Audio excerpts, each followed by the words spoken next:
Hello, welcome to The Week in Politics, and this week our programme has one theme: the contest for the 10th President of Ireland, the successor to President Higgins.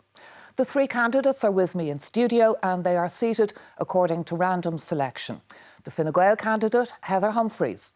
Next, the independent candidate, Connolly, and the Fianna Fáil candidate, Jim Gavin. And we'll hear from the three of them after our correspondent Paul Cunningham sets out how the election will work.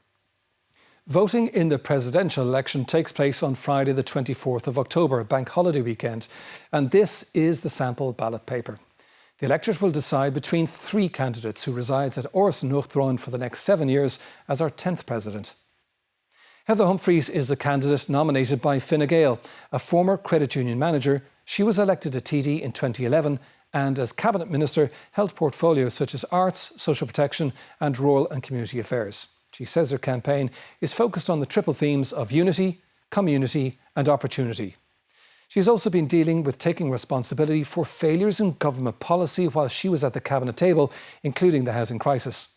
Being Director for Elections for Fine Gael in the failed family and care referendums, and why a promise to learn how to speak Irish hasn't been delivered.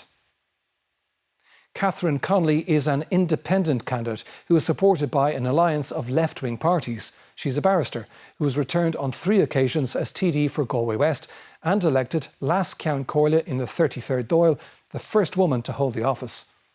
Her campaign says she wants to be a president for all the people, especially those often excluded and silenced. She's had to respond to questions over hiring a woman who was a member of IRG and was convicted by the Special Criminal Court on arms charges, saying Hamas is a part of the fabric of Palestinian society, and claiming there are parallels between Germany's current rearmament strategy and Nazi Germany of the 1930s. Jim Gavin is the candidate who secured a nomination from Fianna Fáil, a former Defence Forces officer, GAA Dublin football manager and currently Chief Operations Officer with the Irish Aviation Authority. He was also chair of the Citizens' Assembly on whether Dublin should have a directly elected mayor. His campaign to date has presented him as a new voice and team builder who is determined, active and positive. He's also had to deal with taking down drone footage in campaign videos as they didn't have the required authorisation, remove content with serving Defence Force members which could have been construed as supporting his campaign, and also deal with his status as the only non-politician in the campaign. This is the second TV debate of the presidential election campaign, which hopefully will help you, the voter, to decide on which candidate is best.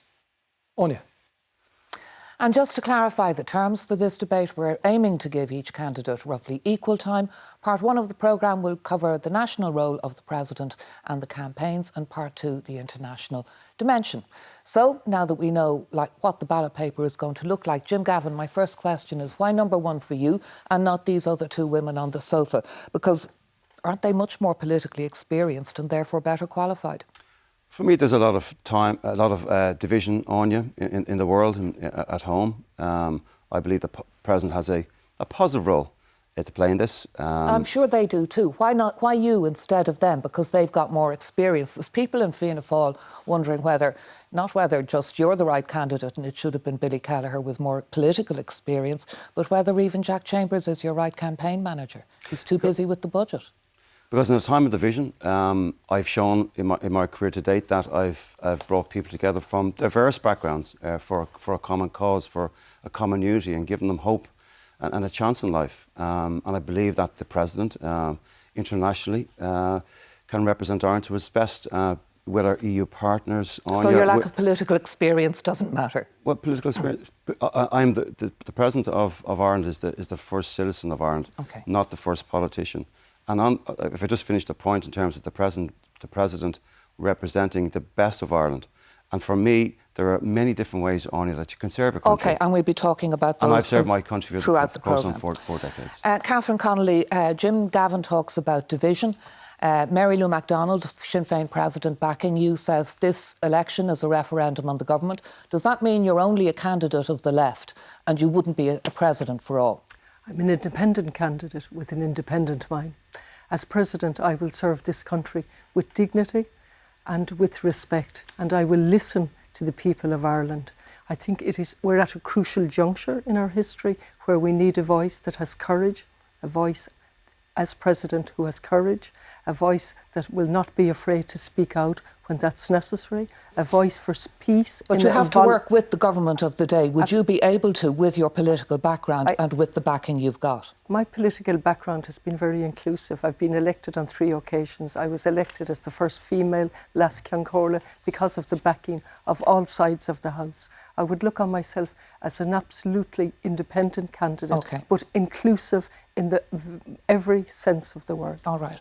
And Heather Humphreys, why number one for you and not them? Because there are people in your own party again asking whether your heart, especially after the first debate on Monday night, saying, is Heather's heart really in it? Would she rather be at home with her family enjoying her retirement? Do you really want to be president? I want to be president, Anya. And you know, when you apply for any job, people look at your experience. And I have the experience to do this job.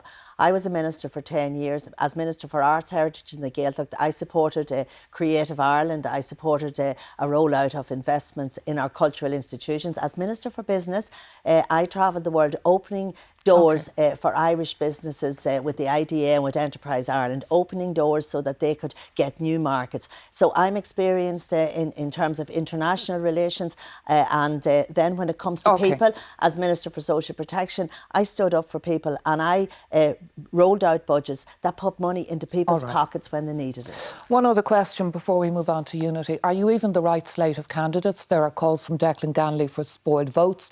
Maria Steen didn't make it through. Would you favour reform of the process? Is there a democratic deficit with parties like Fine Gael blocking candidates going forward? Yeah, well, the process is very clear, Anya. You need 20 members of the Oireachtas to sign your nomination papers. Should it change is the question. The Citizens' Assembly recommended councillors as a grouping rather than just 4 councils should be able to nominate. Do you agree? Yeah, well, that's a matter for government. The way it is at the minute, there's 4 local authorities required or 20 Oireachtas members. And if you look, there's over 200... we know the way it is. I just wanted to know whether you favour change and you don't.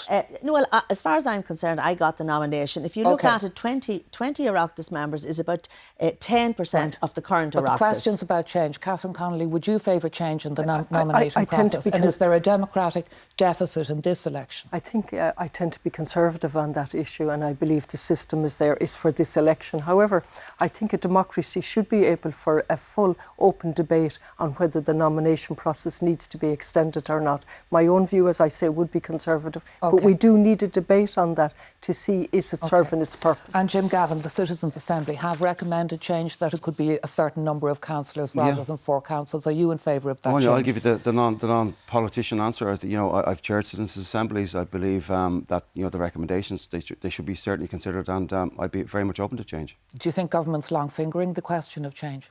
Well, it's not. It's a matter for a referendum, and I think the government should certainly look at it. Taoiseach Micheál Martin has dismissed the idea of a referendum on Irish unity by the end of the decade. Sinn Féin have repeatedly called for that. What's your position on this, Jim Gavin? Would a referendum too soon alienate unionist voters? Do you agree with Micheál Martin? Presumably you do. Well, I'm not sure if the time is the time is right. For me, we've a lot of work to do with the north of Ireland. I've been up there professionally. I brought the sports teams up there. For me, as a president, I think the president has a vital role here to be active in the north of Ireland. But above all, I think in the south of Ireland, we have a lot of work to do to get to know our neighbours across the border. And I think that's where it starts first. But not a referendum? Well, the referendum, I think we have a lot of work to do with the people, getting to know each other, to shared Ireland. And I very much welcome a unified Ireland. But the question still remains if it's time yet. Catherine, do you agree with the former Sinn Féin MP Francie Malloy and also Southern Presbyterian Professor Sam McConkey that actually if we really want to advance unity on the island of Ireland, maybe a Presbyterian president would be a good start? Well, we're in the middle of a presidential election with these 3 candidates, including myself. That's where we're at. And the Constitution clearly sets out in Article 3 that it is the firm will of the Irish people, and it's a very long article, but it's very clear with the firm will of the Irish people, we want a united Ireland. So when should the referendum happen? Obviously it has to be done by consent with respect for all communities and all traditions. Personally, of course I'd love to see it in my tenure as president. However, how would you advance that? I would use my voice to be as inclusive as possible for all traditions. In fact, I have gone up to the North repeatedly in a personal capacity, and as chair of the Irish Committee, I've met with Linda Irvine and seen the tremendous work she has done in a Protestant area for the Irish language. I've gone to the Shankill Women's Centre, and equally I visited on the other side the Women's Centre on the Falls Road. I have done all of that informally. Then you know the political unionism wants nothing to do with a referendum on unity. You know that, Heather Humphreys, don't you? Yeah, well, I feel I have a unique understanding of Northern Ireland, and I have a unique understanding of both traditions there, whether it's unionist or whether it's nationalist. Does being Presbyterian give you an advantage in doing that reach out across the border that both other candidates have spoken about? Well, I'm an Ulster woman, and so was Mary McAleese, and she did great work in terms of building bridges with Northern Ireland. I commit to doing that. I have travelled to the North on many, many occasions. I just don't go on day trips. I have been there many times. I've spoken to elected representatives. I headed up a cross-border bodies as set out under the Good Friday Agreement, and that's the experience I have, whether it's Waterways Ireland, whether it was Intertrade Ireland, and I have worked with on the North-South Ministerial Council for many years as well. So I have the experience. But the people of Northern Ireland, nearly 3 decades after the signing of the Good Friday Agreement, are being told once again they have to wait. If not now, when? On a referendum on unity. There has to be an urgency about this, surely? Yes, of course we have to work on it. We have to build trust, Anya. Nobody knows better than me that there are deep divisions in Northern Ireland. We have to deepen the understanding. That takes work. The Áras has been a safe place for those conversations, and I will continue the work of others, of Mary McAleese. And Brexit did set us back. There's no doubt about that. So I want to work on that with people across Northern Ireland from both the nationalist and unionist tradition. You mentioned being an Ulster woman and Mary McAleese. There's also the question, isn't there, of people in Northern Ireland not being able to vote in a presidential election. And again, Citizens' Assembly has recommended that this would happen and nothing has happened about it. Catherine Connolly, how would you try to promote the vote for people in Northern Ireland who want to vote for President of Ireland? We say without hesitation that the people in the North should have a vote in the presidential election. Unfortunately, they don't have in this election. And the Convention on the Constitution, I think it's over 13 years ago now, strongly recommended that they have that vote. Unfortunately, no progress has been made. Lack of political will? Well, it would certainly appear that way when you look at the time that has elapsed since the Convention on the Constitution. But there's no doubt in my mind, but that is one of the most basic ways that we could reach out our hands. Extend the franchise to people of Northern Ireland? Absolutely. And lack of political will? You know, I met lots of people from the North yesterday who were down for a special congress in Croke Park, and a major topic of a conversation with me was that vote, if they had a vote. And the Constitution speaks about President of Ireland, Uachtar na Héireann is the President of Ireland, and all those who live on the island should have a vote. So what would you do about it as President? Well, I think you can, as you know, the President is not a politician. The President is the first citizen of the country, and the President can keep highlighting these issues to government on a regular basis. OK. The President represents the people of Ireland at home and abroad, so all of your characters, your track records, all of that is relevant to voters. So I'm going to talk to each of you now about your own campaigns. Catherine Connolly, there was controversy this week about a person that you employed, a member of IRIGI, which doesn't support the Good Friday Agreement, who had served time for gun and ammunition crimes. Now, you say she was the perfect candidate to work for you, and she wasn't still in IRIGI when she came to work for you. She started working for you in January, and that January she was photographed at the IRIGI Ardèche. So did you ask, were you misled about her membership of IRIGI? No, I did not. At this point, let me just say something, a number of things. That woman is now in all of the papers, and serious questions have to be asked as to how this story came out and for what purpose. You're saying the public don't have the right to ask you these questions about who you associate with and employ? Actually, more than any other candidate, I've made myself available on every public forum since I declared in July. So were you misled? Did you know? I was not misled. IRIGI is a registered political party. That's the first thing important to say. The second thing is this woman served her prison sentence, got early release, started her PhD in prison and came out. Would she have been the perfect candidate if you had known she was in IRIGI at the time? She was still the perfect candidate. IRIGI is a registered political party. It's a socialist party. It's an It's an anti-fascist party. Let me just finish, please. But I really want to pull down the Good Friday Agreement. They weren't the only group that was against the Good Friday Agreement. The Good Friday Agreement is in place. Do you support the Good Friday Agreement? Absolutely. Okay. And the Mail reporting today that this person was under Garda surveillance while working for you. Can I just finish Former this? Ceann Sean O'Farrell said if he had known, she wouldn't have passed the gates. When did you know that this person was under Garda surveillance? I did not know anything about Garda surveillance. I understand the former Ceann Corley didn't know anything about Garda surveillance. This person was signed in by me every day, and the vetting process was taking place. Okay. It took quite some... I'll let you in now. If I could, because it's really very important, because we have an absolute transgression of privacy laws here, and this innocent person is being used as collateral damage to do me damage as a candidate, and I can deal with that. Okay, but let's deal with the fact that you wrote to Meath County Council to support this person's planning application, saying she has unique qualities and skills that only a small percentage of people in this country possess. It sounds like you admire this person very much. I absolutely admire this person. This person was one of the small success stories of the prison system, full rehabilitation, a change in her life completely. And also my submission was in relation to the Irish language specifically, not on the planning, but on the specific objective in relation to the Irish language.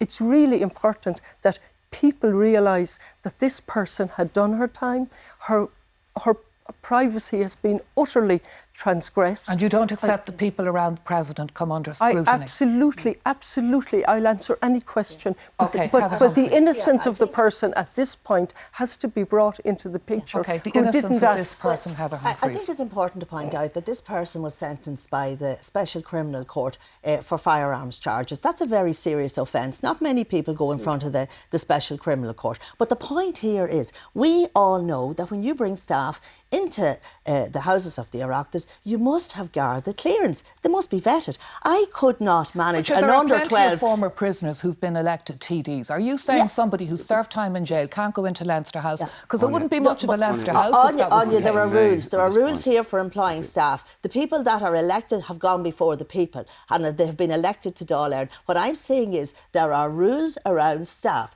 They have to be Garda vetted. What questions do you have for Catherine Connolly? Because you said you had questions. What I'd like to know is... when did Catherine start bringing that person in? I believe she was there for 6 months without Garda vetting. It normally takes 2 to 3 weeks to process the Garda vetting. So OK, briefly Catherine Connolly on that, and then I'm coming to Jim Gavin. Thank you. No rules were broken here. You brought somebody in that didn't have Garda clearance. No rules were broken here. The person filled out her application form, made a full and wholesome declaration, and the process took place. There was no appeal, no decision made, actually. The process... That's circumventing the system. Jim Gavin, I want to let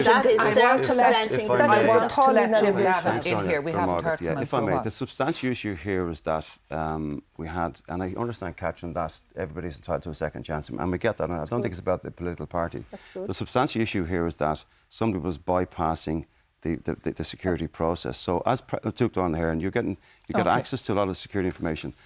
From my professional knowledge, if you're signing somebody in every day with a day pass, which Catherine was, you're bypassing all those security arrangements.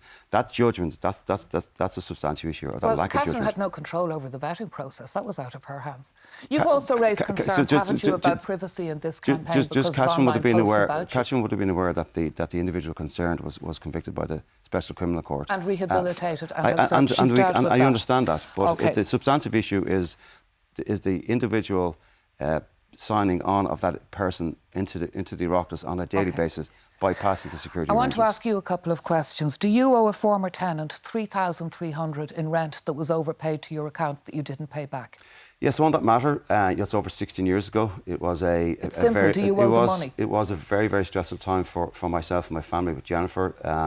Did you pay it back? Like a lot of families, Anya, and couples, we We got into financial difficulty at that time. And on that particular issue, I don't have all the information to date. It's very simple. Most if it people happened, know I'm if they very owe sorry that it somebody happened. I really am, and I would address it. Especially when that person spent time trying to contact you repeatedly by various means. So it's a bit incredible to many people that you wouldn't be able to remember you had a debt, and you still haven't told me whether it's a debt you've ever cleared. As I said, Anya, it was over 16 years ago. Very stressful time for the family. I'm looking into it. And you haven't managed to check it out since, no? I'm looking into it, and I will deal with it with urgency. All right. You didn't register either the apartment that the tenant was living in. Yeah, the legislation was different at that time. Well, the law was in place in 2004. Like the majority of people, we didn't register the flat at the time. Okay. Yeah. So you oversight on registering the apartment that you were renting to a tenant, oversight in applying for drone permissions, despite the fact that the aviation authority is your day job, despite your service in the Air Corps, completely breaching the military rules about serving officers in the Defence Forces being involved in political campaigns. So given all of that, why would voters trust you with the highest office in the land? Well, just on those particular issues, the drone there was a drone pilot flying the drone. When it became to my attention that he had filmed us running around the park, I told him to file what's called an occurrence reporting form on the issue with a private. One gaffe after another. Why would voters trust you given all of that? These things on a very busy campaign. I've got a very active campaign. I've been going through all the countries, all the constituencies. These things were brought to my attention, as I do every day, we review the content, and if things shouldn't be there, we simply remove them. And one other issue before I go on to Heather Humphreys. The Women of Honour, Karina Malloy from the Women of Honour says, it beggars belief that you as an officer in the Air Corps would never be aware that fellow female officers were being harassed and abused. And of course, we know now that abuse was going on during your time in the Air Corps. So did you never see what your female colleagues were going through because you didn't want to see it? And what does that say about your judgment? Yeah, Anya, since I've been in this public position, I've been asked about the Women of Honour. I've given them my support. I think they have done the state some service by coming forward. Them and you never saw. But what I can be accountable for, Anya, is my actions of exemplary service for 20 years in the Defence Forces, and for those, I'm responsible for those who are under my command, and I set the very high standards. If I had known at any stage that these things were happening, people know me, I would have taken action. Are you ashamed of yourself that you didn't know, that you didn't see? During my time of those 20 years, about 50,000 people would have come through the Defence Force between joining, leaving, stayed on. OK. Catherine Connolly, briefly. So just on that, so all I can be accountable on is for my particular responsibility. And as I said, if I'd heard or come across any information, I would have acted on it. Briefly on that. The Gleeson report was 1990. That's 35 years ago. They identified serious inadequacies in the grievance procedure. So do you think Jim Gavin could have chosen to know more? Tom Clonan's report was 2000. Then we had other reports. And could he have chosen to know more? I'm not sure how he couldn't have known with all of the reports that set out exactly what the position was. With all due respect, Catherine, you can't tell me what I did not see during my time in the Defence Forces. I can only identify all of the reports. Indeed, the 50,000 people that I served with. What happened was horrific. It was, and I welcomed the Commission, and that those who took the actions, that they're held accountable for them. I need to get to Heather Humphreys now. You didn't agree in an interview this week with the remark from President Higgins that housing is our great, great, great failure, a disaster, no longer a crisis. So does that mean that anyone who agrees with President Higgins on the housing situation in Ireland, they shouldn't vote for you right there? Oh no, that's not true, Anya. I have huge sympathy for people that can't get a house. I understand that they are putting off life decisions because they can't get a house, and we need to do more in terms of housing. I absolutely accept that people need to have houses, and it's important. And a government that has talked and talked and talked while the situation got worse and worse and worse, and is now revising downwards the targets for this year and the next couple of years. Yeah, well, billions are being spent on housing, and it's important that we see results. And as President, I will highlight those issues. I have no problem doing that. I will speak out for people. And that's what I want this president to be. I want to listen to people and I will be their voice. I've spent many years travelling the length and breadth of this country, speaking to communities. I know how to listen, I know how to talk to people, and I will represent them, and I will not be found wanting when I need to speak up. And you say you're going to be just let me put this, and you can come back in. You say you want to be the voice of the people and you're going to speak up. Your former Cabinet colleague Shane Ross says at Cabinet table you were opposed to drink driving reform. Senator Tom Clonan says it was hard to dissuade you from the controversial disability reforms that were eventually dropped.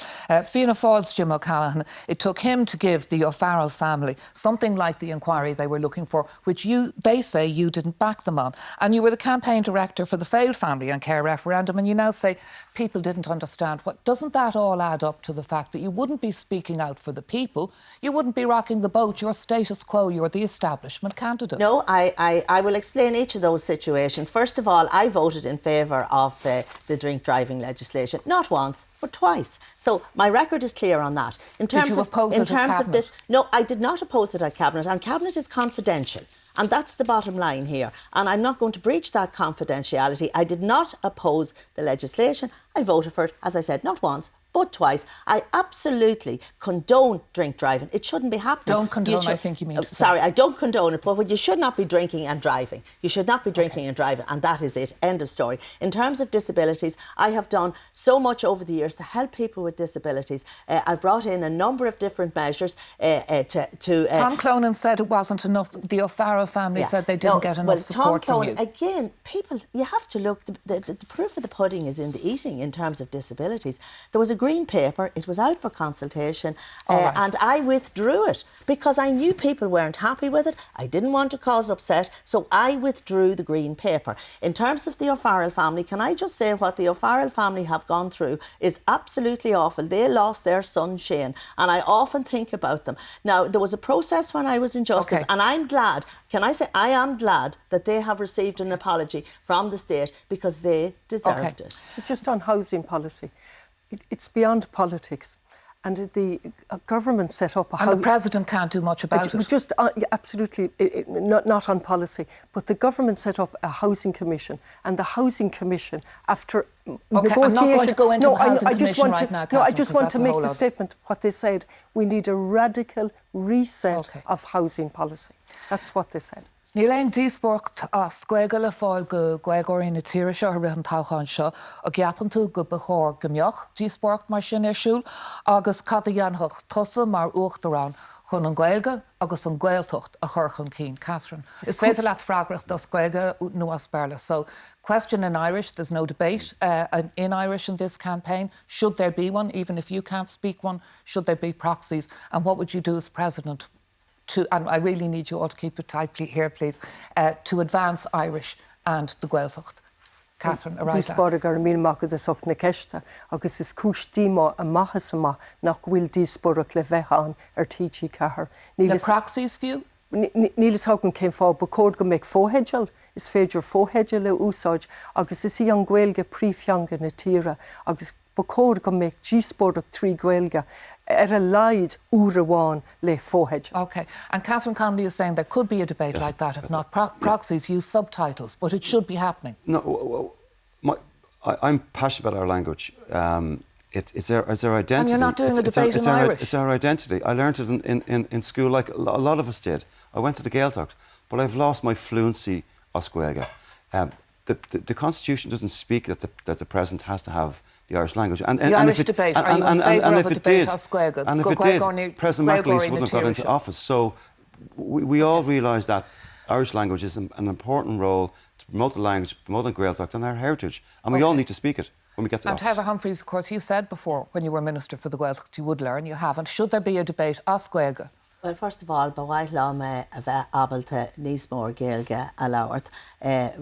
I'd love to speak more Irish. I learned Irish the same as Jim did at school. I passed all my exams. Should there be a debate with subtitles or with proxies? Yeah, well, but a debate as Gaeilge, because it is the first language. Well, I honestly would feel at a disadvantage because I wouldn't have the confidence to speak. But I commit to learning Irish. I commit to going to the Gaeltacht, and I commit to improving my Irish and being fluent in it. And that's something that as President, if I'm fortunate to be elected, I promise to do that. I'm over on time already and we've a lot more to get through. So we'll be back talking about the President's role on the world stage after the break.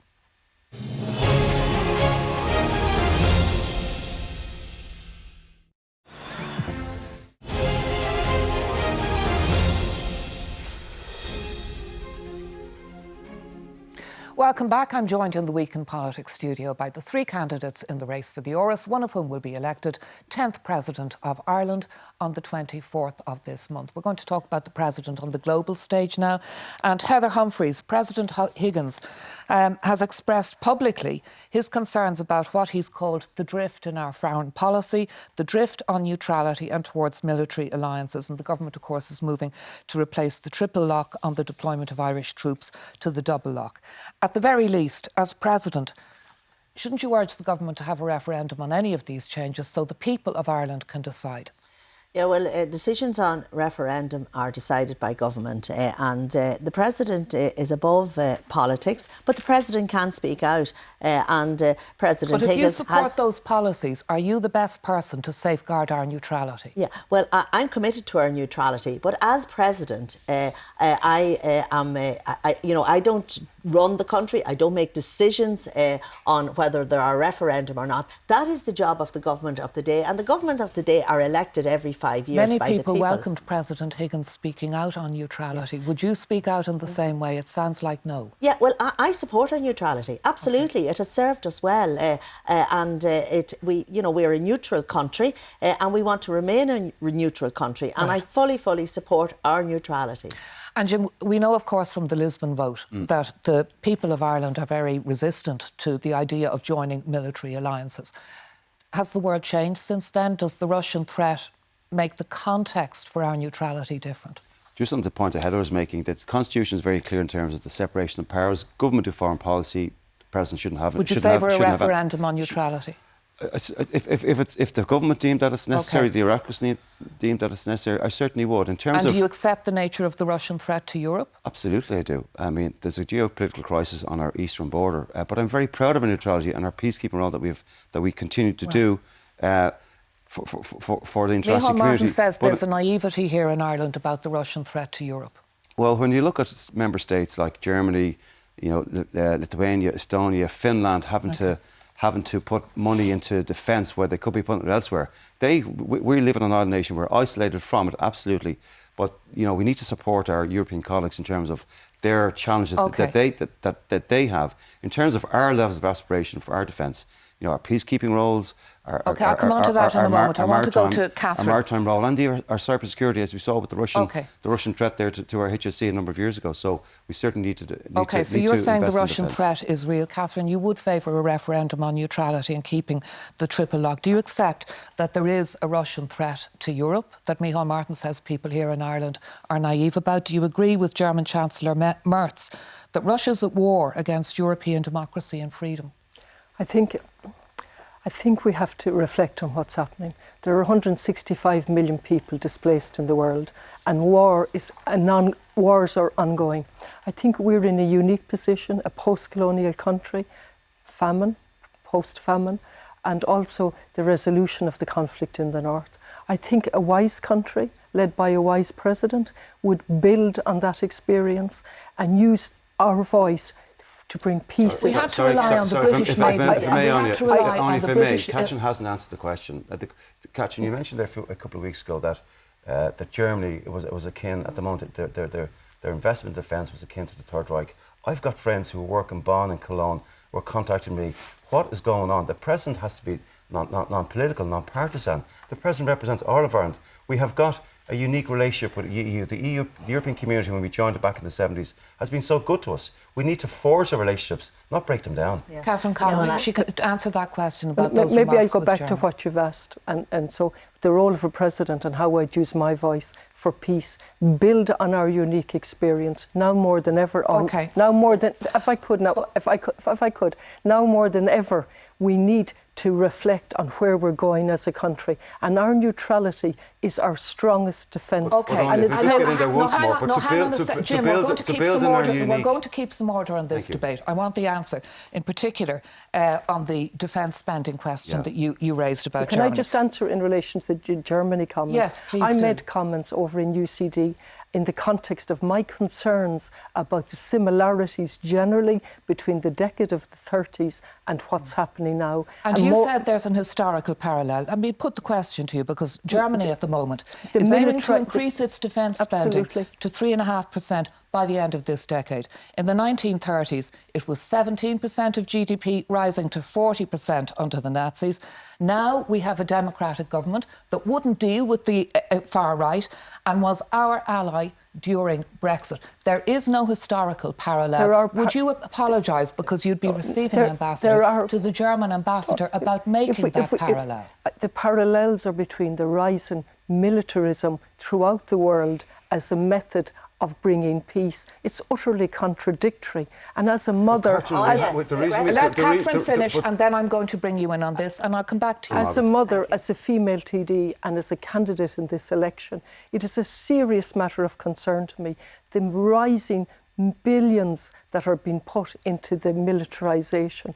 And we have we spend less than 1/4 of 1% on our defence. I'm speaking generally in relation to the rising militarism and the need for us to use our voice on the international stage and build on the credibility that we've built up. And Heather Humphreys, there are a lot of people worried that, particularly under this government, which you support, that we're on a slippery slope towards more military alliances.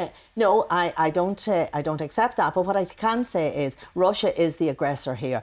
Russia is bringing war back to Europe after 50 years. And Catherine has spoken out against our allies, against Germany, against France, against the UK, against the US, but she has never spoken out against Russia. Russia are the aggressors here. What they're doing in Ukraine is just, it's terrible, it's awful. We see people bombed in their beds. We see children bombed in their cots. And if it wasn't for the German defence mechanisms, there would have been a lot more people killed in Ukraine in the last drone attack, and indeed many more since then. And the Russians are attacking the European into our European airspace. There's drones. We saw what happened in Poland. I've spoken to leaders in other countries. I've spoken to ministers in other countries. There's a real concern. Finland, you've made the point. Yeah, you've made that point. Absolutely inaccurate. It's absolutely inaccurate. I'm coming back to Catherine, then I'm coming to you. It's absolutely inaccurate to say I haven't spoken out against the invasion of Ukraine. No, but you keep saying ceasefire. No, here's the question, Catherine. The question here is this. Do you accept that Vladimir Putin doesn't want peace talks? Even Donald Trump has said this. He simply wants Ukraine to surrender. Do you accept they are behind the drone incursions? We can't allow a discourse to go on where I'm accused. We can't accept that's all Russia. We can't allow a discourse to go on where I'm accused of something that's completely inaccurate. I have repeatedly condemned the invasion of Ukraine. There's a genocide unfolding in front of our eyes in Palestine. I'm coming on to that. Let's stay with Russia. No, you can't just stay with one, because if we're to have credibility, we have to call out truth to power, no matter where that abuse of power occurs. So how do you answer that question? The substantial point here is that Russia invaded Crimea and annexed it in 2014. Europe took no action. Russia have now invaded Ukraine. Our democratic states, we have to take action, because if we don't, Poland and all the eastern border of Europe will be invaded. The last point I just want to make is that we're politically neutral on Ukraine, we're militarily neutral. Would you favour, because we're winding down our peacekeeping forces in Lebanon at the moment, the Taoiseach is talking about the deployment potentially of Irish peacekeepers to Ukraine. Would you favour, in the event of a ceasefire, Irish troops being deployed to Ukraine? I'm very proud of our neutrality. I'm very proud of our peacekeeping role. Catherine had a particular perspective that we can keep building out. If we have the triple clock, we won't, because since 2014, 11 years ago, there hasn't been one peacekeeping mission approved by the Security Council.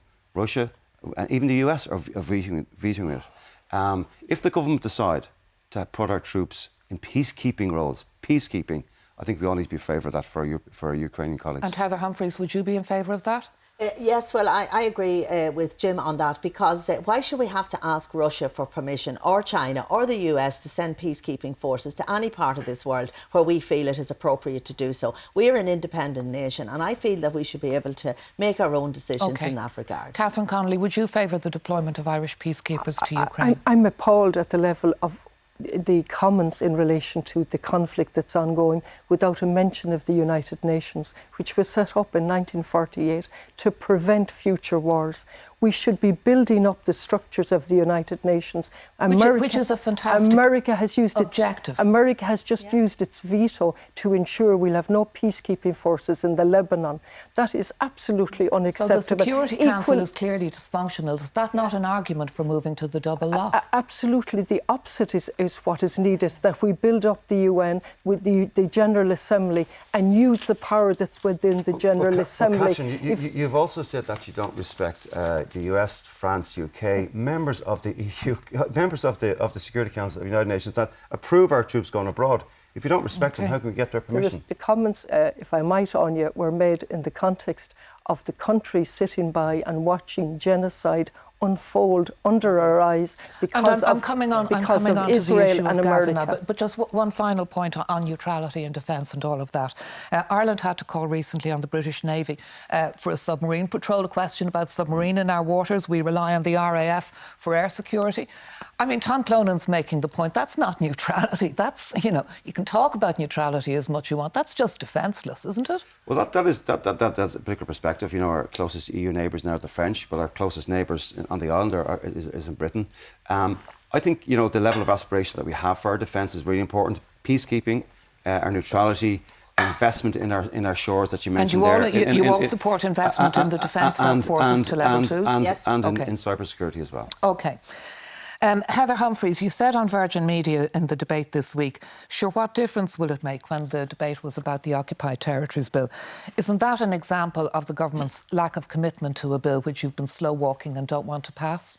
No, I made those comments. The Occupied Territories Bill is another lever. I support it. It shows solidarity with the Palestine people. But what we need in Palestine and in Gaza is peace. We need to let the food in. It's sitting at the border. It needs to come in. Okay. We need a ceasefire and we need the hostages released. And that's the most important thing.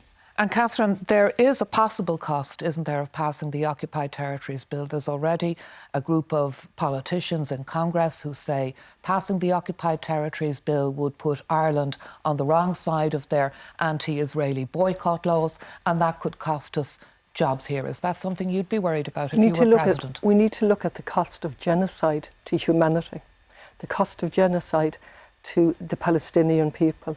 We need to have credibility in the world, and when we call out the abuse of power and the invasion by Russia of Ukraine, we must equally do that in relation to Israel, who are carrying out a genocide under our watch, under our eyes, armed and resourced by America. We need to call out that. Perhaps the other two candidates might articulate some of their views on the genocide that's continuing as we speak here in our privileged positions. Yeah, and maybe, Jim, you'd explain what Israel's legitimate military objectives in Gaza were. Yeah, if I just come back to what were their legitimate military objectives?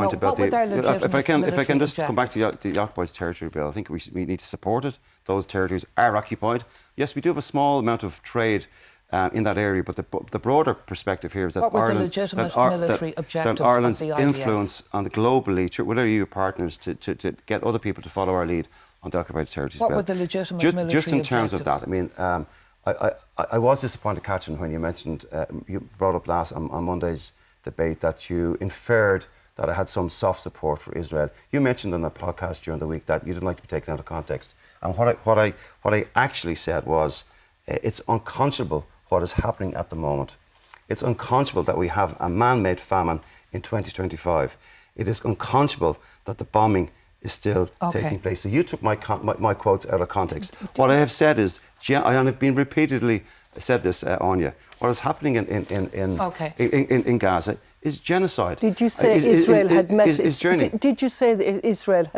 its military targets? Did you say that or not? What I was referring to was the phrase used. I actually heard you say that. What I was referring to was whatever campaign the Israelis had has to stop. There is genocide. The Israeli government are committing war crimes on a daily basis. So you've also agreed on genocide and war crimes. I want to ask one question now about the United States and relations with the United States, because US President Trump might well visit his golf course in Doonbeg for the Irish Open next year, and we know this is a president who responds to flattery. We saw the plumos and flattery laid on with a trowel by King Charles and the royal family during the recent state visit.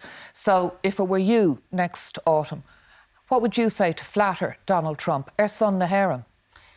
Well, I would, of course, meet President Trump if I'm president of this country, because he is head of state of the US and he has an elected mandate. So, of course, I would meet him. Well, you can't offer him an airplane, which he clearly likes. So, what would you do to keep him on side? I would talk to him about our values in this country. And I would speak to him. And I'd also say, that US is a very important contributor to our country in terms of foreign direct investment. And it's about how we can build better relationships with these countries, because as a Minister for Business, I know how important it is. And would you be able to speak truth to power, or would you be up for flattering him the way he wants to keep him happy in Ireland's national interest? I'm not speaking to flattery, but I think I've shown as Lasceann Comhairle for 4.5 years that I'm able to carry out any role to the best of my ability as professionally as possible. I met with the former President of America, Joe Biden. I certainly disagreed with his views on Israel and Palestine. And I've met with many other dignitaries. I have no problem carrying out that part of my role. I'm not coming to you on this one, Jim, because actually you've had more speaking time than the other candidates so far. Just very briefly, would you play a round of golf with them? What I would do is whatever the government... No, it has to be short. Come on. If an elected president of a sovereign democratic nation, of course, people I wouldn't meet would be those heads of state that have been indicted for war crimes. Okay. I want to thank you all for joining us in studio and taking time for the campaign trail, and wish you all the very best in the weeks ahead. And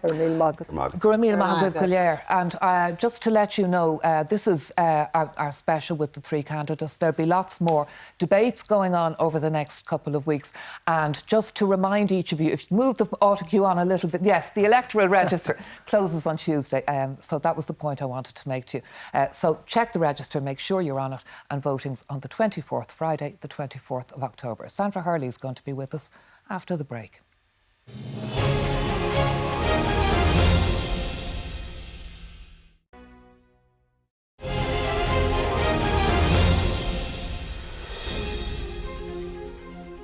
Welcome back, and welcome to Sandra Hurley from our political staff. I'm in my usual state of mind after you do a big debate. I can hardly remember anything anyone said. What did you make of it? Well, it was certainly a feisty debate. I think what was really notable was that I thought Heather Humphreys in particular was much more assertive than she had been earlier in the week. She was certainly pushing Catherine Connolly in particular. Jim Gavin did go on the attack at times as well, but I think there was a deliberate attempt there from both of them to make sure that they got into the debate more, because there had been criticism last week that Heather Humphreys sort of sat back a bit too much. Clear points of difference on Russia, the war in Ukraine, defence spending. There's a really clear divergence between Jim Gavin and Heather Humphreys on one side and Catherine Connolly on the other side. But difficulties for Catherine Connolly on the IRG question, her employment of the woman at the centre of that, and the other candidates went on the attack against her on that. For Jim Gavin, there was a problem with that. The story revealed yesterday that a tenant saying that he owed rent of €3,300. Now, Jim Gavin didn't go quite as far as saying that he did owe that money, but he said he was sorry it happened. He said he was looking into it and he tried to put a context around it. But that definitely is a potential problem for him. Yes, there wasn't a lot of clarity coming on that question, even though this is an issue that's been running for a number of days. The polls, the campaigns will all have been looking at that poll in the Sunday Independent today very closely. What in particular is it suggesting we look forward to in this campaign? Well, a clear lead right now is suggested by that poll for Catherine Connolly. She's way out front. But what's notable also, of course, is the large number of undecideds at 31%. And the analysis of Ireland Thinks and Kevin Cunningham on those undecideds is that they are more likely to support Heather Humphreys and Jim Gavin. So that's an issue for Catherine Connolly to maintain her lead. And the other point thrown up by the numbers is that the second preferences of Jim Gavin, if he does go out after the first count, that they are much more likely to break for Heather Humphreys at a rate of 60% versus 24% for Catherine Connolly. So for Catherine Connolly to win it, she needs a sizable lead on the first count. But it is early days. We're 2.5 weeks out from polling day, and we know that people will make up their minds in the last few days. All right, Sandra, thank you very much indeed for that. And thank you for watching the Week in Politics presidential special. We'll be back with our regular TWIP next week, and we'll have lots of post-budget analysis. Until then, from all the team, goodbye.